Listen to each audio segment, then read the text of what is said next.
The Namibian politician anonzi Henry Venan ovhura hombe manje uye achiudza vakomana ayo ma-revolutionary parties pachena vakomana veSWAPO kuti vakomana panapa toda kutoinvestigata kuti ma-elections achiitika kutanga musi wa27 November zvakaitika kuMozambique hazvizozoitika muNamibia. Sarambira mashoko anobuda nyika nevakomana vekuPDM, a political party aiwa yekunamibia. Not subscribe or like or turn on the bell icon. Tipita paende cause anoposta this video ranokonekwa deliver a speech vanoona cause vanyara vachiti PDM leader Henry Venan speaks of foreign countries interferences in Namibian elections.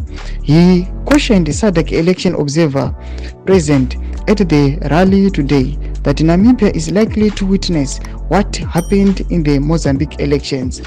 Panapa tiri kuona kuti this Henry Venan ari kuachudza ma-SADC election observers achiti aiwa kana muchakuzoobserver be vigilant, aiwa munofanira kunyasa kutoona kuti zvakaitika kuMozambique titoona kuti zviri likely kuti zvide kuitika kuNamibia. Achiudza achiti aiwa vakomana you must be vigilant and mobile, muone kuti aiwa hapana mavhotsi anokastiwa evanhu vekuZimbabwe here kana kuti hapana mavhotsi anobiridzirwa kana hapana some shady deals angaitika anga discredita ma-elections avo emunyika yeNamibia. Tiri kuona kuti vakomana veopposition vemunyika yeNamibia aiwa vanoratidza kuti vanokoshesa their vote ende vari kutyira kuti ava vakomana vanointerfere ma-elections vangauya vakakanganisa credibility yema-elections avo. Tudze mafungiro enyu munoti kudii pamusoro pe-speech aiwa nekuratidza consent kwaari kuita nema-elections avo. Tudze mafungiro enyu penda comment section medu aiwa musaona subscribe or like pamwe chete turn on the bell icon.